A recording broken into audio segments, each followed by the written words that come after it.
environment of, tons of BYU fans where they just kind of reflect on how massive that showing was for BYU fans.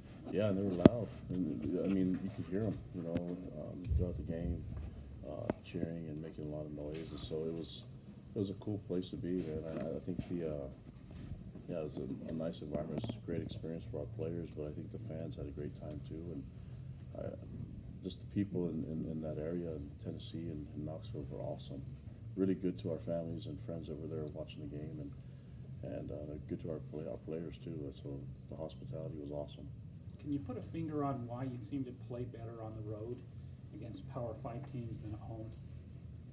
I don't know. I think we just need to find out how we can play like that at home. So that's going to be the key. Is just trying to simulate the effort. I think the effort's always been there. Our guys have worked hard. I don't know if it has anything to do with matchups or whatever, but looking forward to performing better at home against USC this weekend. What inspired the position changes? Zane back to safety, Malik goes back to corner. What inspired some of those moves? A couple things. I think looking at what Zane can do for our defense at the safety spot. I think he can be physical, play at the line of scrimmage, but it's a little different than what we had when we had Fred there. He's more of a hybrid safety that's playing linebacker, and so I think he's more comfortable with that position. Probably has an opportunity to make more plays, not specifically in tackles, at the line, in the box or at the line of scrimmage, but I think we can utilize his speed to help us out there, and then it gives us a good rotation with the guys there. Tyson had a bigger role in the offense against Tennessee than he did against Utah. Is the plan to just keep increasing his touches? I mean, is there an ideal amount of touches you want to see from him in a game? We just need to score points. That's it. I mean, he's on the field, so the role, you mean handling the ball, right? Yeah, so it carries, catches. If it will get us in the end zone, that's all that I care about, is getting points on the board. Defense stopping them from scoring points. What do you think of USC's true freshman quarterback? Yeah, Slovis, he's an impressive kid, good composure. Watched him last on the film, and just I think he's poised and made some really tough throws, and obviously was really effective. I think it was 28 for 33 and 377 yards. So that's he has some really good weapons around him, but I thought he showed some really good maturity and poise in the pocket and was able to throw the ball with good timing. Did you scout USC in the preseason at all, or is this your first look at them? Yeah, we did a little bit of it, but this is the first time we've really gone into it with depth, and I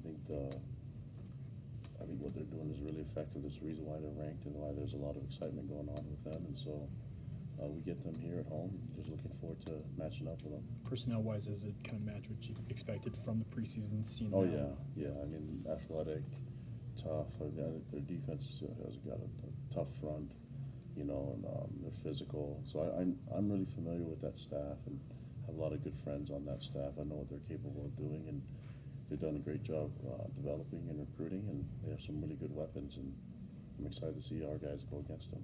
Certainly not every freshman quarterback is the same, but we always hear when a defense goes against a freshman quarterback, you're trying to overwhelm them and give them many different looks to try and see, is that oversimplifying it, or is that really what you're trying to do with it with a guy that doesn't have a ton of collegiate reps, at least to this point? Well, I mean, I think everyone goes after the quarterback because he's the guy that handles the ball every play, and makes the decisions, but you can't deny all the weapons that they have and the things that they can do in the run game and also in the pass game. So we have to be well balanced, and we have to improve on some things on defense, and looking forward to getting those fixed and progressing as a defense when you're handling all those weapons, and then an offense trying to find ways to be more effective and score points. Last year, your team had a big win at Wisconsin. A couple weeks later, struggled with Washington. Do you feel like your roster is better equipped to week in, week out be competitive against these Power 5 teams? I mentioned that after the postgame that last year the big factor was how we came out of the game with Wisconsin. It was a physical game. We had a lot of guys get banged up, and I think as we start to develop our players and get them ready for this type of schedule, the key was to focus a lot on our health and nutrition, and we came out of the game pretty healthy, so that's a good sign for us. Mike is a guy that showed a lot of emotion after the Utah loss and was able to bounce back with a moment BYU fans probably aren't going to forget anytime soon. How big was that for him, and can you just speak to what kind of player he is for you and what that meant? Yeah, he's put a lot of it's a lot of his heart and soul into this program, you know, and then some things that people don't see, and the things with the culture, and just put a lot of effort into the program, and so I was just really pleased with him being able to make plays, you know, and it doesn't really matter to him though whether he's catching the football or blocking. It's something that he takes a lot of pride in, and having this team be successful. So I'm just really thankful. He's one of our leaders, and he's one of our many leaders, and I rely on them heavily to help make decisions and get their feedback, and as we collaborate and get things going this year. You look up and down USC's depth chart, and it's been a lot of guys that you guys recruited at one point, offered scholarships. Are they one of the programs you see a lot in recruiting battles, competing to get recruits? Yeah, of course, especially when we offer guys young and we start working hard to develop a relationship. We see USC does a lot of recruiting. They do a great job recruiting and evaluating, but we think we do as well, you know, and that's some of the battles we have to get into recruiting. There's some things that are unique about USC that you can't get here at BYU, and vice versa. There's things at BYU that we do that you can't do at USC. So if it's only centered around football, then that's what you're going to get. And for us, it's more than that, and the purpose of players being here is more than just football alone. You have to move on, prepare for USC, but are there ways that you can capture some of the momentum that you got in the fourth quarter and overtimes against Tennessee and remind the guys this is what you're capable of? Yeah, I think we hit on those points, and we scored points in overtime, so that in those two drives, you know. So, like I said before, score points and stop them from scoring, and you know, they scored a touchdown in the first overtime as well, but I thought we made it really hard for them, and we had guys in the right spots, and there weren't a lot of missed assignments. They just made plays that need to be made, and in the second overtime, our defense was able to secure tackles and be in the right spot. And same thing, we got a lot of Simon Sound football from our defense, and forced them to kick a field goal, and our offense was on the field, made a touchdown, and won the game. So I think we'll have a lot of success if we can rely on those guys, and you know, if we need to kick a field goal, then we have a kicker that can make them. Getting back to playing better at home, is there any change in routine that you have planned, or will you just go? Yeah, we've done a lot of different things I probably don't want to share with you guys. So, yeah, we're not just relying on hope as a way to play better at home. So there's a lot of things that we're doing different in the program this year that we haven't done before, and looking forward to seeing it work. You said after the game the guys were having fun even in overtime. Do you think there's ways to get them to maybe play that loosely at home? Oh yeah, we're working on it. So Kalani, you said that. stop trying to get into my playbook of everything. Got a story to write. Yeah, it's not going to be my playbook in my. You said that you saw improvements from week 1 to week 2. What improvement specifically on either side of the ball stands out to you? Well, I mean, I think the assignment part was one that we really focused on. We had a lot of mental breakdowns in week 1, and then specifically taking care of the football, you know, and on defense getting turnovers. And I don't think we had one turnover.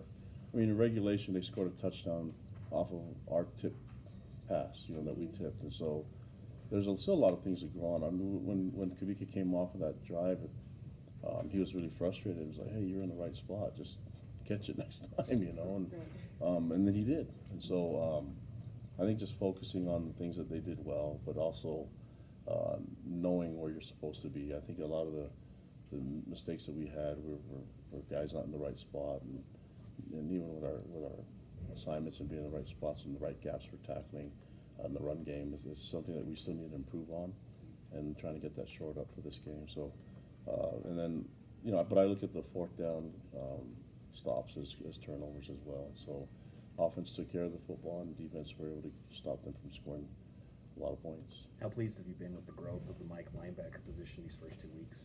Yeah, I've been really happy with it. I think looking at what Coach Lamb's done with that group, he's done a great job in mentoring linebackers, and Coach Tuyaki's done a great job at putting a scheme that those guys can thrive in, you know. And so the fact that Kavika has done well, and all those linebackers that we're playing a good number of linebackers on the field, and for a lot of them, it's their first time getting reps, and that they're playing really assignment sound and technique sound football. So we can always improve and get better, but we're asking from a lot from a bunch of young guys, and starting to step up and make some plays. We've seen you guys use this three-man front a lot through the first 2 weeks with a more of an air raid type of attack that USC deploys on offense. Can that work a little better in your mind against a defense like this, having more guys playing in space? Or does it matter? I don't know. You guys are all trying to get playbook. So I don't know. Just maybe against USC we'll only rush one. We'll see what happens. BYU's I don't know. You answered your cold question already. So yeah, I don't know what to say. We're gonna do whatever we can to stop them from scoring points, or try to stop them from scoring points. BYU's been on the receiving end on what some people have said missed targeting calls, and then of course Devin gets dinged with a targeting call. What were your thoughts on that? Is that what you saw as well? I mean, looking at the rule, it was. I think I'm just frustrated over the whole thing because there's the deliberate intent to hurt, and then there's one that's like I don't know. If you're looking at the rules, you just got to live by the rules. He knows better than that, and it's a good way for us to learn from it. But I don't know. I've said it before. I don't know how you can do an unsportsmanlike conduct and continue to keep playing in the game you can organize a celebration and even taunt another player and still stay in the game, give another chance. And for if you're looking at something that's not deliberate targeting, then I don't know why you wouldn't do that for these young men that work so hard in the off season to play only 12 guaranteed team games and trying to earn a 13th in a bowl game, and that's if they stay healthy. And so I'm looking after the kids first and not really. And I know they have to protect the players, but I don't think if it's something that's incidental, I don't think it needs to really be so harsh. With what Oldroyd's been able to do to start the year, what kind of a weapon do you feel you have right now with the kicking game? Oh yeah, he's a great kicker, and he's just a freshman, so he has a lot more years to kick. But I think he's just so competitive, and that whole specialist group is a unique group.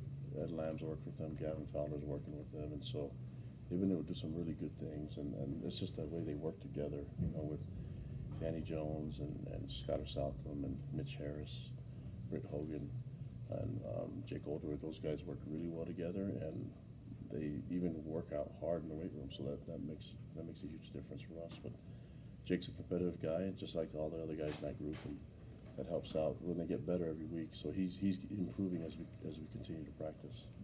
Everybody seems to be trying to come up with like a nickname for him. Do you guys have a nickname for him on the team? Do you have one for him? No, I don't. You remember that Seinfeld episode where George Costanza tries to make his own nickname up? Yeah, T-Bone. Yeah, I don't think you should ever do that. You should just kind of let it happen. So, I don't. Yeah, so it can't come from the specialist group. It has to be something that's earned, those nicknames.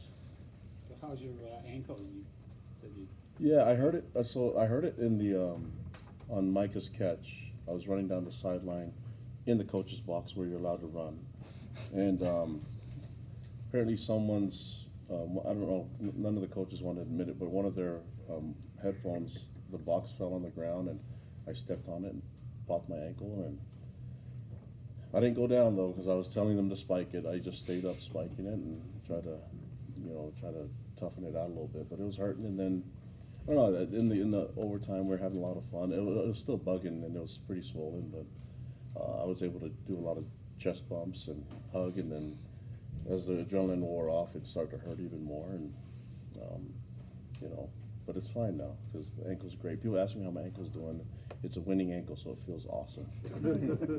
Last few questions. USC has always been considered one of these prestigious brands in college football, especially out west. Just how much does it mean for the program just to play a great brand like that here in Provo? I think that's awesome for them to have them here and the opportunity that they're ranked and that we had to play them.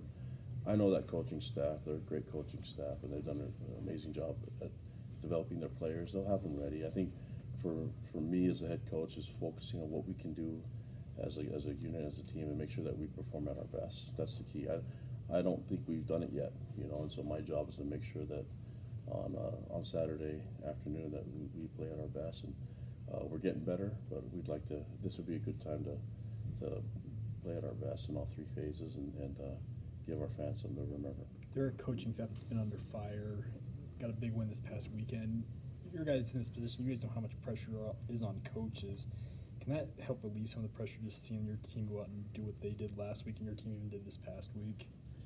I just like helping young men and to achieve their dreams and their goals. So seeing those guys have a lot of fun and enjoy the game that they grew up loving, that makes it for me, you know. So and there's a lot of coaches that's why they're into this profession, is helping young men and making sure that they're you know, good contributors to the community later on and when they're graduating. So yeah, I think that having them just smile is a lot of fun, and seeing them even learn from losses and be able to bounce back has been a lot of fun. As we go through the season, we're gonna have a lot of those moments that I just thrive on being able to see these guys do well and enjoy their life and be, you know, have fun being a college kid.